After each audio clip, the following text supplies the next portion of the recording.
first time seeing this information. We have been in development and working on this plan for quite a while. We being the Point Load Power team and our channel partners have been supporting us, people like Adam at Energy Toolbase and others.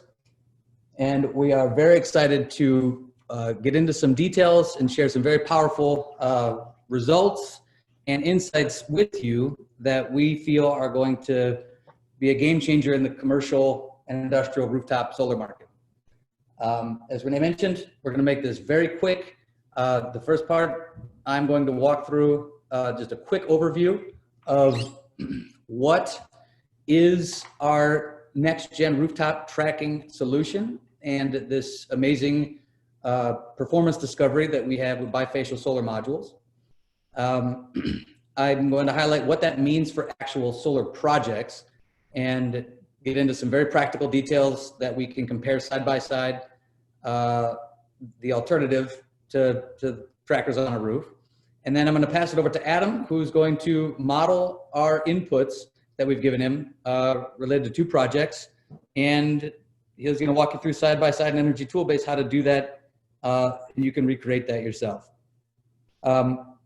Before we, take a step back. We're going to end with some Q&A. We'll leave about 10 minutes at the very end for Q&A. So please either text or write down your questions at the end. If we don't get to everybody, we will absolutely follow up with you after the webinar. So with that said, I'm excited about this title as well. Unlocking idle assets with highly profitable solar projects. There's a lot going on in there, but really, as at the beginning of this conversation, we at Point Load Power see the 87 billion square feet of commercial rooftops as idle real estate assets. And those are idle assets that, of course, the building owner very much cares about monetizing. Occupants inside the building care about monetizing. And then us in the solar integrator community, our job is to serve our clients and really address their needs. And that benefits everybody in the value chain. We launched PV Booster rooftop trackers about 4 years ago. And it's been a very scientific commercialization of a new product by our team, which is a bunch of engineers and solar integrators by background. And as we got into this, one of the insights that I picked up along the way was that people in our industry understood and understand trackers on a roof pretty quickly. Some of the early comments and questions that we got were around UL listing and bankability and certifications and deployments, all the basic questions that us as integrators had asked many equipment suppliers over the years.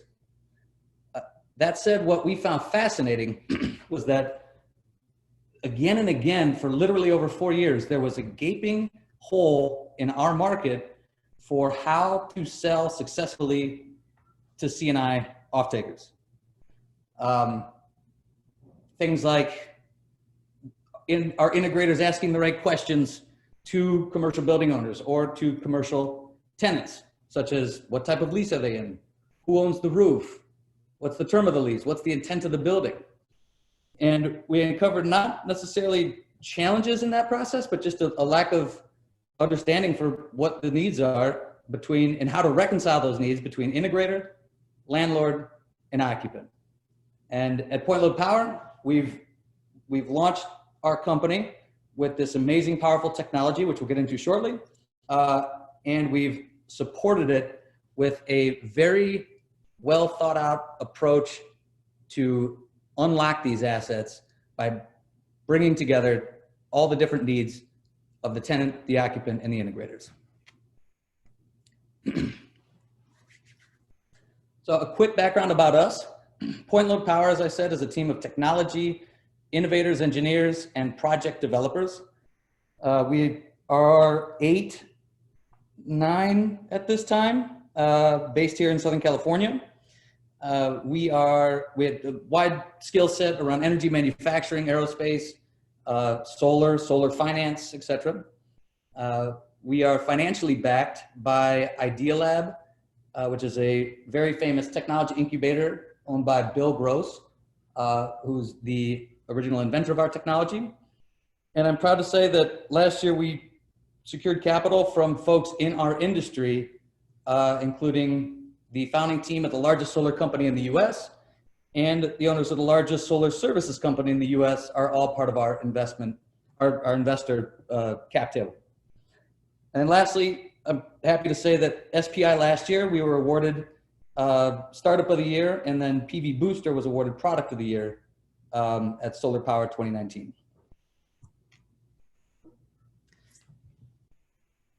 Our award was for our flagship technology, PV Booster Rooftop Tracker.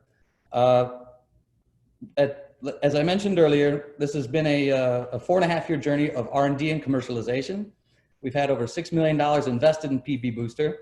And what you're seeing here is our Gen 2, which is just released. It is our next lighter, faster, stronger rooftop tracking system, which has a number of innovations. Number one, our patented design, our hardware design, has solved for the structural challenges of weight and wind for the first time. We have continued to develop software called HelioPoint that connects and brings to life each of these trackers, making them track, and also provides a lot of intelligence for things like predictive O&M, for understanding certain weather events that may be happening on the roof, of diagnostics of the health of the field. There's a lot of intelligence when we start putting a computer on an old-fashioned solar mounting system for the first time. And then lastly, with our Gen 2 tracker, we've optimized everything around bifacial solar modules that we see as a gigantic advantage, which we'll get into very shortly here. So a quick note about, or a quick overview of why tracking on a roof is so important and how bifacial solar panels add to that already impressive gain.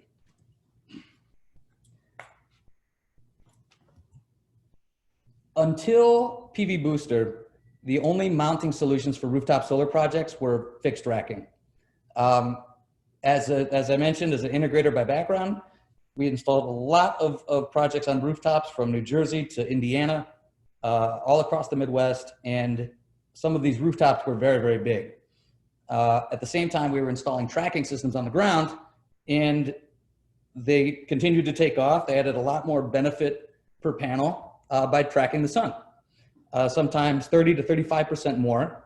35 is more representative of what we see here in Southern California. But as a result, trackers became the standard on the ground.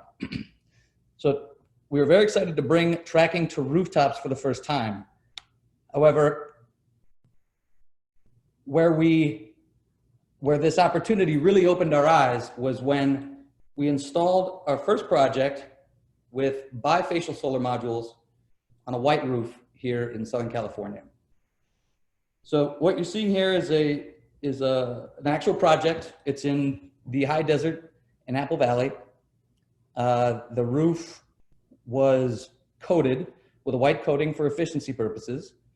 And the installer, when they were putting the system in, what you're seeing in the graph to the right is the production from SolarEdge before it started tracking.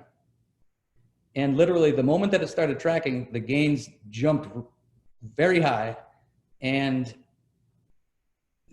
it was to a point where we didn't believe what was happening at the site. And when we got into it, when we really dissected what was happening, it makes a lot of sense. And our goal was to essentially understand it so we could replicate these results in the field. So what drives the bifacial performance of solar projects, and where is the opportunity with our tracking system, PV Booster? The project that we installed on uses LG bifacial solar modules. So these graphics and data points are from LG's bifacial design guide. Excuse me. And there's 4 key drivers that drive the bifacial performance. Number 1 is module position and tilt. we've seen this a lot recently, especially in the last 2 years, of tracking systems on ground mount applications, where they're promoting gains of anywhere from 15 to 20%, bifacial gain, depending on surface. And even some of the groups like Nextracker and ATI, the big conversation is how are they optimizing for bifacial performance. The next one is surface albedo. That is a very big driver of the backside gain. Ground coverage ratio and essentially design density. So naturally, the less panels packed in, the more light that there is to bounce around, especially on the back of the panel. And the last one I'll mention, which to me was the most interesting, is the performance of bifacial panels increases when there is a even distribution of solar radiation on the backside of the panel. And this is unique to PV Booster in that not only is PV Booster the first tracking system to go on a rooftop, but it's also the first rack of any kind that I've seen that is distributed at the panel level. So as a result, each one of these drivers of bifacial performance is really being highlighted with our tracker.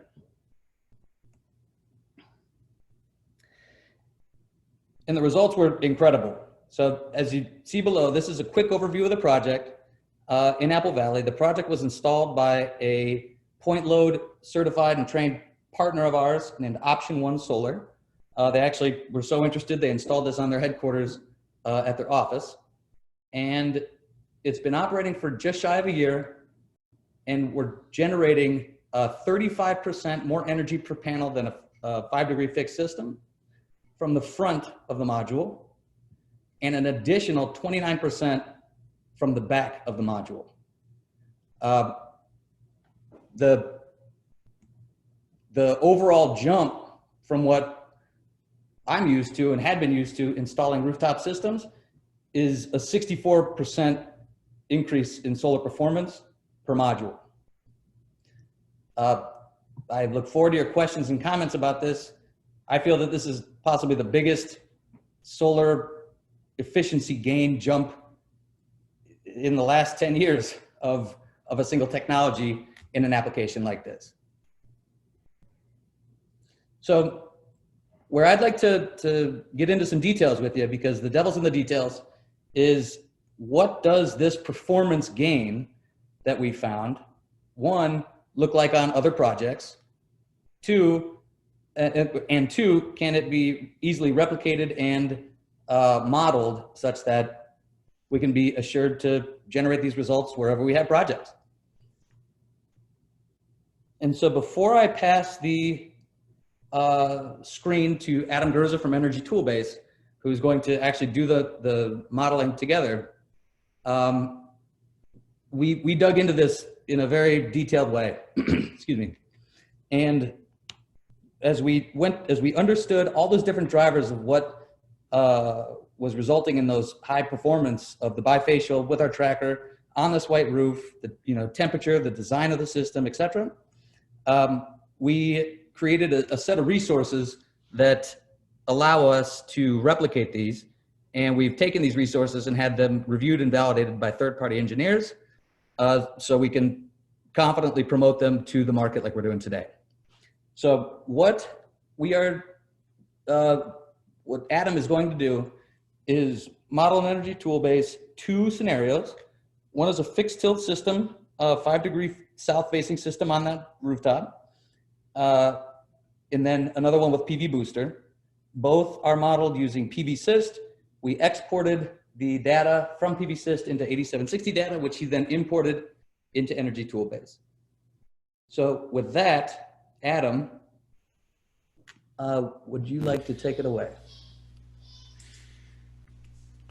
I certainly can.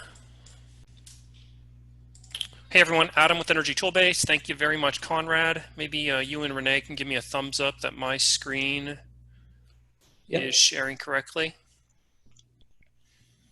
Awesome. Yeah, so thanks for having us on the webinar today. I hope just very briefly everybody on the line already knows who Energy Toolbase is. Here, just the 10-second kind of Cliff Notes version if you don't. We're an industry-leading software platform that really specializes in modeling and proposing the economics of solar and storage. And we are especially strong in the C&I market, the commercial market where point load power operates. So it was a natural fit to have us come on and kind of tag team this webinar with Conrad and the point load power team. And yeah, as Conrad already kind of queued up, I'm just really going to be looking at using Energy Toolbase to compare what the fixed tilt versus the PV booster with the bifacial panels and the tracker looks like on the avoided cost side of the equation, right? So how much does it change utility bill savings as a result comparing those two systems against one another? So let me start my presentation here with a slide, and this is the case study we looked at for this particular project in Southern California Edison. I've actually been presenting this slide quite a bit in some other presentations recently as well because it's so important. And what we're looking at here is two rates in the SoCal Edison territory, the TOU8 option D and the TOU8 option E. And effectively, this actually really applies across all three investor-owned utilities in California, that it almost always makes sense for the customer to rate switch to the quote-unquote solar-friendly rate post-solar, or also post-solar and storage. Obviously, today's example, we're just looking post-solar. So basically what that means is this. The D rate, the TOU8 option D, that is the default rate that all commercial customers in the Southern California Edison service territory with demands above 200 kW are on today. Okay, and post-solar, they have the option, they have the choice, not the requirement, but they have an option or choice to move to the quote-unquote solar-friendly rate, which is the E option. And by the way, if you're in the kind of small, medium commercial bucket, all you have to do is change out the name. It's the GS2 TOU option D and the GS2 TOU option E. And the effect is very, very similar. And let me just kind of unpack that really quickly here. On the current default rate, you can see these are very high demand charge schedules. We're coming in at about $12.60 a kW non-coincident, $33 per kW on peak in the summer. And you can see over on the energy charge side for the TOU8 option D, it's a pretty mild energy charge. Energy charges ranging anywhere from maybe about 8 cents to 11 cents per kilowatt hour. Okay, and really what effectively happens when you move over to that quote-unquote solar-friendly rate, the option E, the utility just kind of changes how they do cost recovery. The demand charges reduce quite a bit. You can see those falling both non-coincident and on peak really significantly both summer and winter. And they make up for it via recovering costs in the energy charge category. And the one that really jumps off the page, of course, is the on-peak energy charge. In the summer, we're talking 47 cents a kilowatt hour, and it looks like about 15 cents per kilowatt hour in the winter. Now, keep in mind, the on-peak period, the really expensive energy, it's uniform now across the whole state. It's 4 p.m. to 9 p.m. I'm sure everybody on the line already knows that, but it's a really important, kind of time window to keep in mind when you start to kind of compare and model what effect this has. So with that, let's jump into those case studies kind of Conrad was talking about. We've got two projects that are all queued up here. Basically, everything else equal, same load profile, same everything, except in one run, we're going to be doing a fixed tilt system. And then the other run, we're going to be doing the PV booster bifacial with the single axis tracker. And you can see here in step 2, I've got the TOU8 option D to E rate switch set up.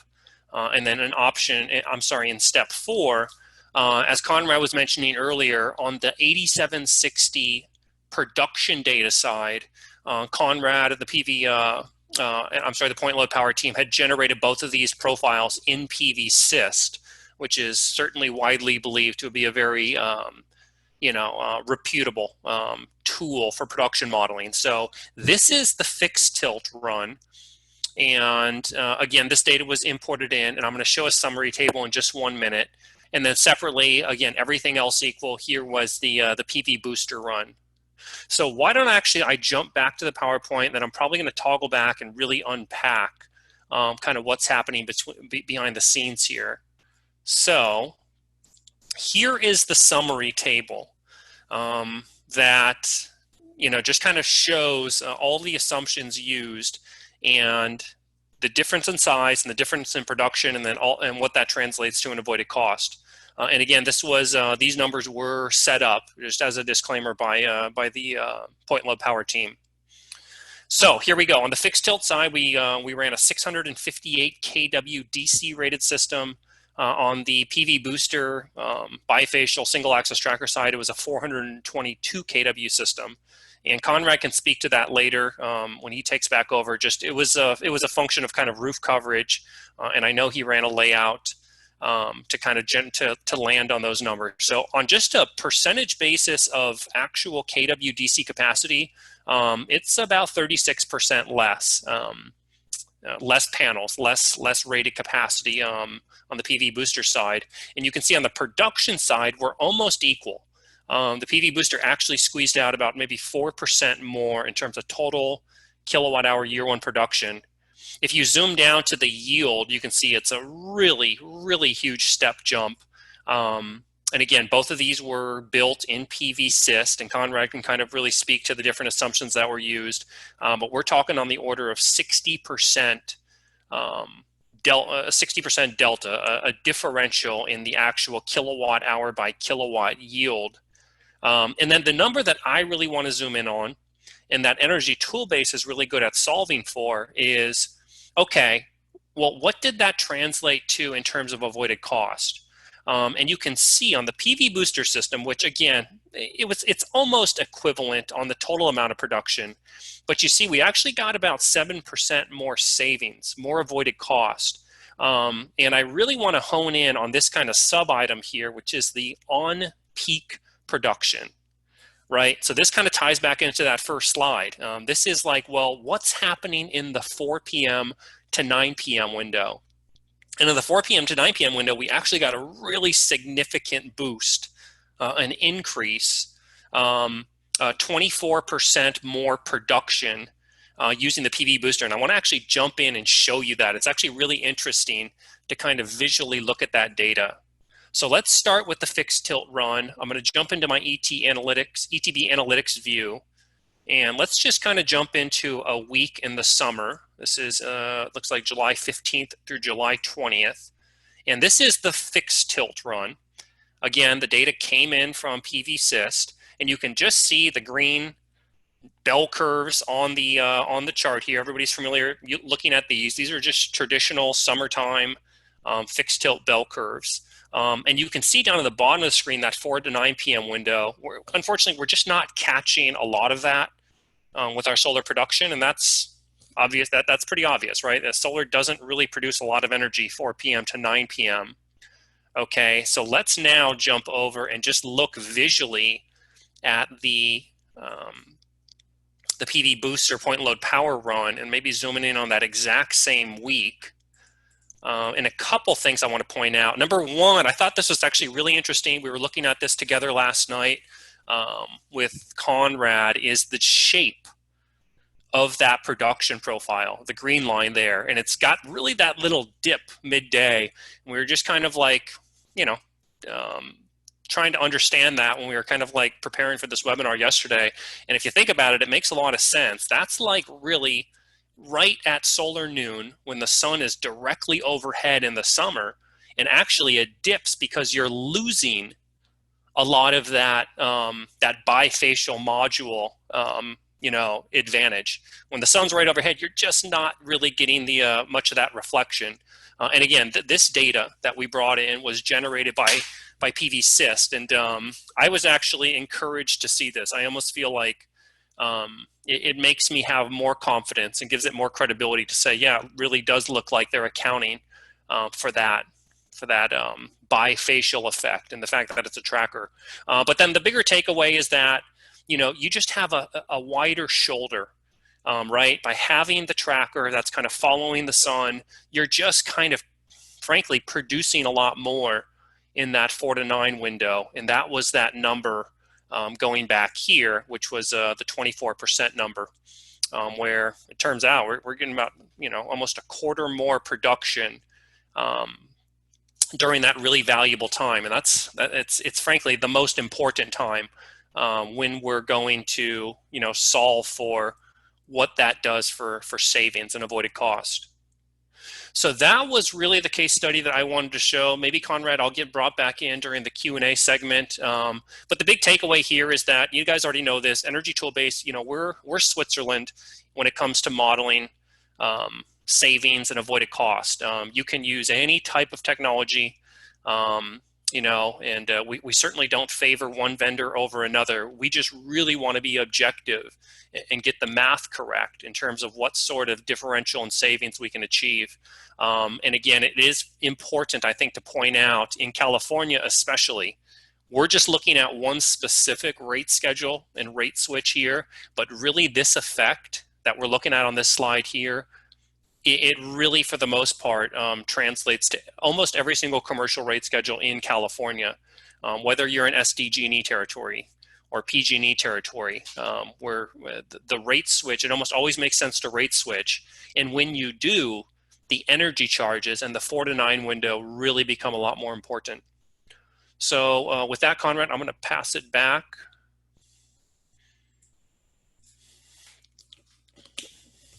All right. Thank you, Adam. And yes, you are very much Switzerland, and I'm very happy to have you guys in your services. As some of you know, I relocated from South Bend, Indiana, which is where I got started in solar.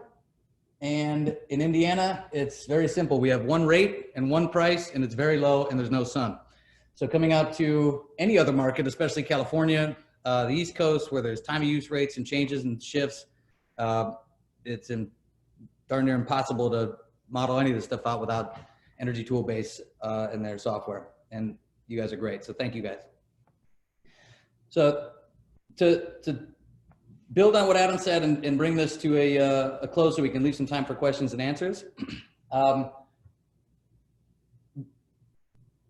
Just like Adam mentioned about the complexity of rate analysis, there is and has been some complexity around the performance modeling side as well. And PVSys, along with a lot of other tools, have been set up for projects and project designs that we have all been accustomed to over the years, and configurations, etc. But there has been a lot of attention recently into validating and verifying bifacial modeling performance. And a lot of that started well before our bringing this product to market. So we have, on the modeling side, created a whole system of how to replicate these results using PVSys, and then matching and verifying those results with actual real world data. And that's how we got the information and numbers that we gave Adam for inputs into Energy Toolbase. So to look at what that actually means in some details, I want to spend a moment on this slide. Please pardon the cluttered look, but there's a number of things that I wanted to include here because this is the nitty-gritty of what we're comparing when looking at, does this make sense for a client, and how do we even sell and value this type of offering for a client in the right way. So these numbers match the Energy Toolbase report summaries that Adam showed. And just at a high level, as you can see to the left, that's the fixed tilt design facing south. Now, would you design your system that way? There's a number of different projects we've seen come our way where the installer or design engineer decided not to design the system south and orient the project with one of the other southwest or southeast sides of the building. There's also the opportunity to use something like dual tilt racking if the roof is okay and allows for that kind of thing. Frankly, that's one of the challenges we came to in the C&I space, is that there's so much variability in rooftops that really understanding roofs and the different conditions to encounter is critical. So we designed it like this for comparison purposes, and want to highlight a few of the changes to the right. So number one, as Adam mentioned, with tracking, you need space between the panels so they can track and not shade each other. So the GCRs and the density that you can put on the roof is going to be less panels per square foot. In this case, 36% less. That said, you're also going to have just a smaller project. So the installed capacity if DC is 36% less, which also means the other balance of system costs and things, you need less of that as well. Less wiring, less inverters, less labor across the board. So one other point I wanted to highlight here is that although we have less inverters, because of the extra production from tracking, which has now been kind of injected with a boost because of the bifacial performance gain, system designs that encourage clipping definitely lose a lot of the added value. So under the old paradigm of, buy more panels because they're less expensive and don't invest in the extra inverter because you're getting a small incremental gain for it, thus justifying clipping, we suggest spend a lot less money on panels and buy the extra inverter so you don't clip. And we are seeing that pay off time and time again as we not only design, but then validate these systems as they're operating in the field. The big one, obviously, that Adam mentioned that drives so much is the yield. This is a 5-degree system, and it's compared to our tracker with the bifacial on a white reflective roof. Again, if the system is designed southwest, southeast, if it's suboptimally engineered because that's the other option out there, then that boost can get even higher. We've seen sometimes 75%, sometimes 80%, not necessarily because the tracker performs in some magical way. That's always performing as a kind of a top line, but what is the baseline that is compared against is creating a lot of surprising value and new value for developers and installers. Going down, what's that mean for cost? So the avoided cost / savings for the customer.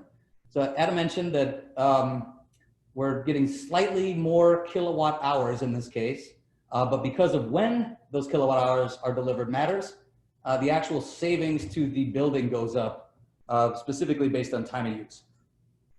That said, what really matters to us is net revenue or net savings, and that's after factoring O&M. So because you have 36% less panels, you're going to have 36% less stuff to maintain, less visual checks, less equipment on the roof for O&M throughout the year.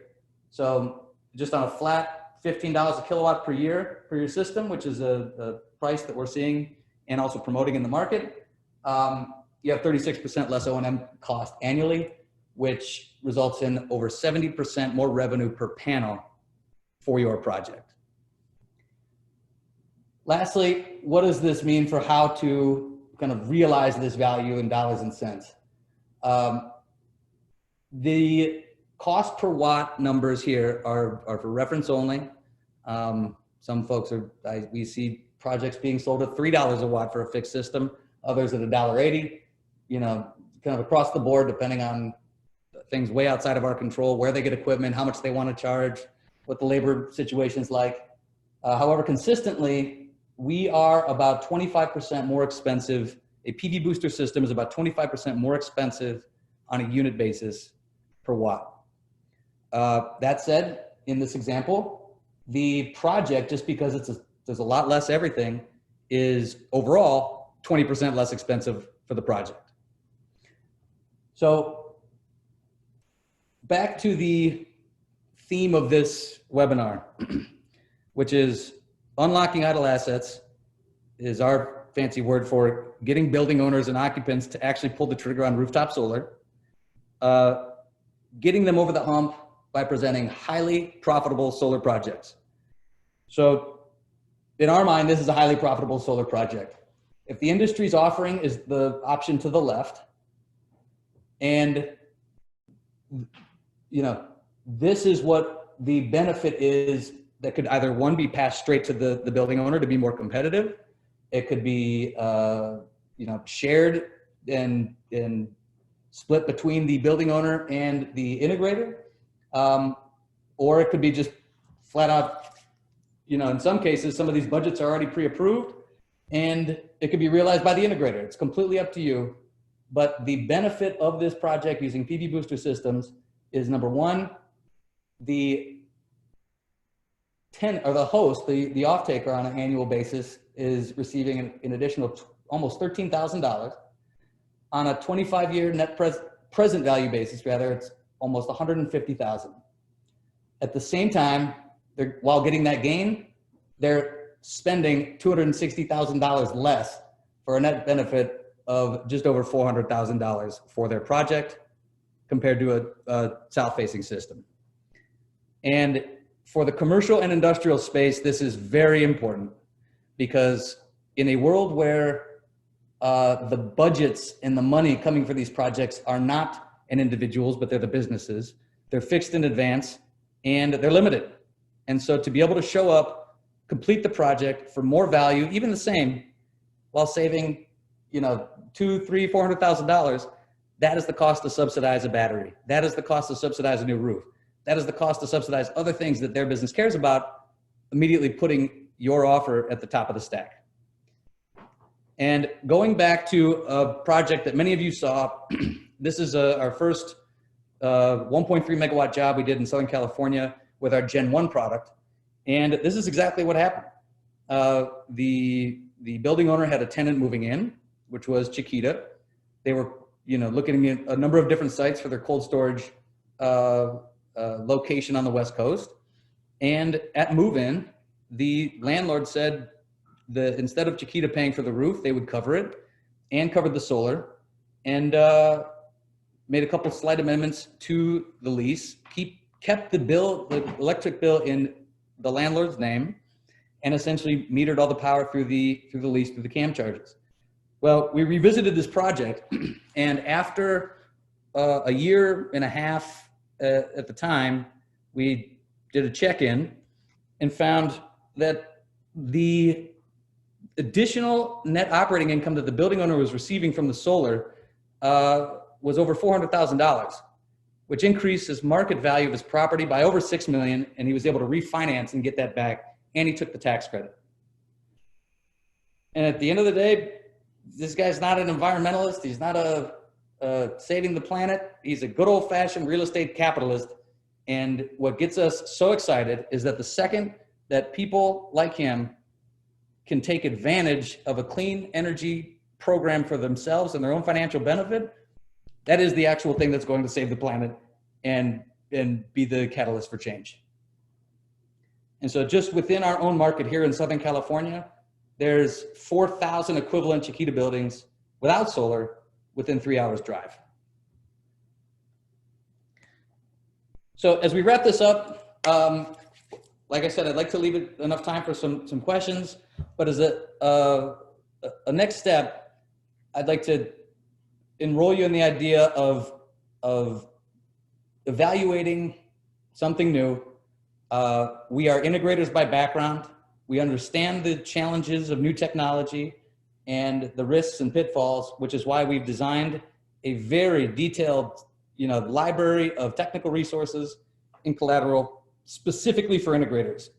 So from the integrator is a residential guy who's looking to grow into commercial, to the larger, more sophisticated institutional developers that need to get project financing and get their new technology underwritten.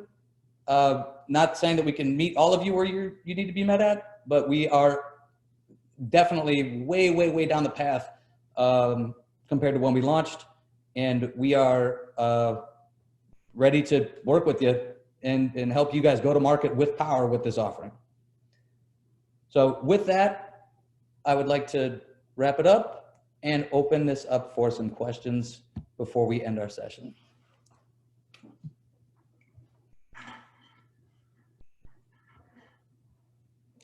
Okay, so that concludes the webinar today.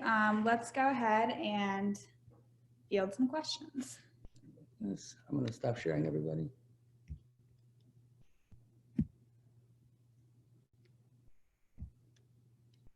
All right, go for it. Okay, so go ahead and type your questions that you may have in the Q&A section.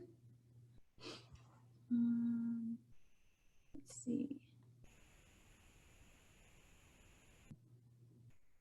Okay, so we got a couple of questions from Ian Tilford. Ian, good to hear from you, buddy. Ian asks, can you send out the report that validates performance gains? And have you examined potential labor cost impacts of installing the racking system? Yes and yes. So real quick on the labor cost. We have seen on a cost per watt basis, very similar, close to the same cost per watt to install as a fixed tilt system, where there's not a cost for ballast, for example, or a cost for moving and hoisting ballast and the labor for that. There's maybe a slight extra time required for some inter-tracker wiring and setting up the control system. Regarding staging and how the products arrive, it's all very simple. We manufacture most of the product in the United States, so it shows up where you need it. The bases come stacked, and our engineering team has really thought through how the product can be very easily put together, staged, loaded up on the roof, put together, and commissioned to not incur any more cost than a fixed tilt system. So Okay. as far as validated reports, like I mentioned, we have a whole suite of docs and validated reports. Happy to follow up with you guys individually and get you what you need. Okay, here is a question from Jim Coleman. The expected maintenance for PV booster trackers. Great question. We get this a lot. Because there are moving parts will fail and require lots of cost in the future. Therefore, that's risky. So we understand that and we completely get it. Austin Williams, our VP of Business Development, has installed probably 50 megawatts of trackers and experienced a lot of those headaches early on, back in the 2013-14 days. And when we, designed this product, we designed it with durability and reliability in mind. So we have the current Gen 2 product as a single axis tracker. It's got one completely enclosed actuator, and it uses a very small, because it's only tracking one panel, off-the-shelf DC stepper motor to operate the tracking motion. We've internally tested this actuator and the components in accelerated life testing, dust intrusion, all the different standard tests in order to get UL listed and certified, etc., as well as dropped off a number of these Gen 2 trackers with third-party engineering firms who have been accelerated testing these guys since probably July of 2019. And we have yet to have any break due to corrosion or friction, etc. So we are very happy with the data. They have not broken or showed any signs of failing at all. And in cases where even one would, because of the computing intelligence built into each tracker, there's a very data-driven O&M plan and predictive O&M plan that we have in place. And we are getting that rolled out commercially together with a national O&M provider called Bay4 Energy. All right. Next question is from Richard Scher. What is the cost of maintenance on the tracker? Yeah, so I guess to answer your other question, Jim and Richard, is we're modeling in the comparison the same cost per kilowatt per year as a fixed tilt system. So again, where the preventative maintenance costs come in, the costs are actually going to be slightly less because things like visual checks, visual inspections are a lot easier and faster. There's not any roof, problems that can develop without seeing them very clearly because of the way the tracker is designed. On a corrective maintenance cost estimate, we've got a whole projection based on a recommended spare parts plan and a service plan with Bay 4. But like I said, we haven't had much fail at all thus far. Okay, so next question, have you tested the system in harsh winter conditions? That's a good question. Wayne, good to hear from you. I remember you had a chance to see the system, the very first Gen 1 system at SPI 2016, which absolutely would not have made it in a harsh winter environment. That said, to answer your question, we have not deployed PV Booster Gen 2 in the winter yet. We did design it to be installable in harsh and cold environments. Our internal testing and environmental chamber testing, everything passes at -40 degrees Celsius. However, the tracking motion, depending on the size of the snowbank, would probably stop at some point, but then resume when the snowbank, melts. That said, the gear drive and the whole actuator is completely enclosed. And so things like rain, wind, dust, snow, all of that gets resolved in Gen 2 as we got away from that old ring design in Gen 1. Okay, next question, what kind of financing options for building owners do we have? Outside of third-party ownership, Adam Reif-Snyder, good to hear from you, Adam. So we today do not offer financing for projects because we are not a project financier. That said, we have a number of partners that do finance projects for building owners. We actually have one under construction right now that we brought the integrator, a group called Zero Solar. We brought them a project. The project came tied with a PACE financing bolted to it, and they were able to not only install the solar, but the integrator picked up an HVAC contract, a roofing contract, a lighting package, and a software system for the whole building. All that roped into the PACE loan. So we can help arrange financing for projects, absolutely, but we do not offer financing today for our product. That's something that we're thinking about, but it's not quite developed yet. Good question. Okay, next question, and we'll do a couple more. In a time of day price environment, wouldn't storage effectively leverage the production increase resulting from the tracker? Yes. Yes, it would. So great question, Brad. The marriage of trackers and storage is not new.